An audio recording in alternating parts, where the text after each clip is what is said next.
At dahil daw sa tuloy-tuloy na pag-ulan, nagkaroon ng landslide sa isang barangay sa Real, Quezon. Nasaksihan ito ng staff at crew ng programa ng GMA7 na Reporter's Notebook. Makakasukat ngayon si Princess Gatmaytan, segment producer ng Reporter's Notebook at nakasaksi sa landslide. Princess, magandang tanghali. Magandang tanghali po. Princess, pakikwento sa amin yung nakita ninyo.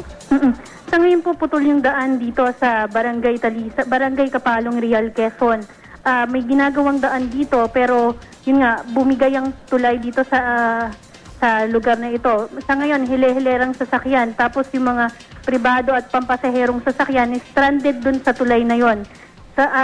Dahil sa 1 kilometro mula dun sa sirang tulay, meron namang isang landslide dun sa Barangay Tignoan, Real, Quezon. Halos 1 kilometro lang ang pagitan po nito.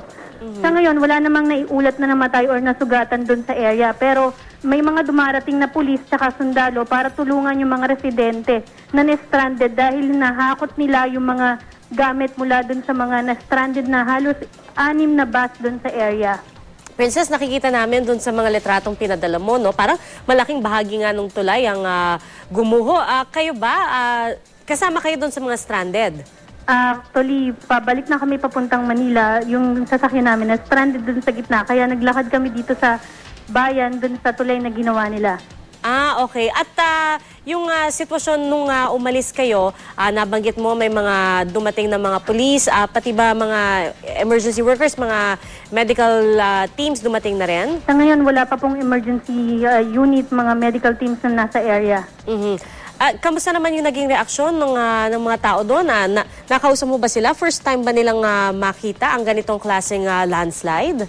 First time in history nila dito nakita na halos 1 week walang tigil yung ulan, pero ambon lang naman ito. Pero kanina kasi nakikita nila na yung tubig kasama yung putik doon sa area bumababa hanggang sa doon sa daan. Nadadaanan dapat nung halos 3 sasakyan na kasunod namin. So bumalik sila hanggang doon sa putol na tulay na yon. Tapos nagtatakbuhan yung mga residente kasi hindi nga nila akalain na guguho ng ganun dahil wala namang bagyo dito.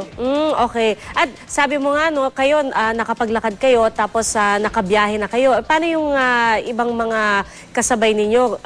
Nakahanap ba sila ng paraan para tumawid din? Sa ngayon Pia, no, medyo ginagawang negosyo ng ilang tricycle driver yung sitwasyon kasi medyo 150 to 200 pesos yung singil dun sa mga residenteng nagpapalipat hanggang dun sa bayan.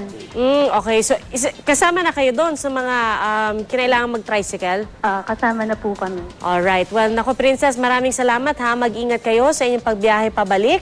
At pahaba lang, no, nung pag-alis ba ninyo, malakas pa rin yung buhos ng ulan?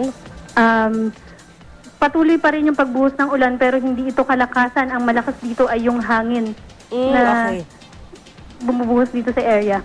Alright, at makulimlim pa rin ang panahon. Makulimlim pa rin ang panahon. Alright, maraming salamat sa iyo, Princess. Mag-iingat kayong lahat dyan. Si Princess Gatmaytan po, segment producer ng Reporter's Notebook.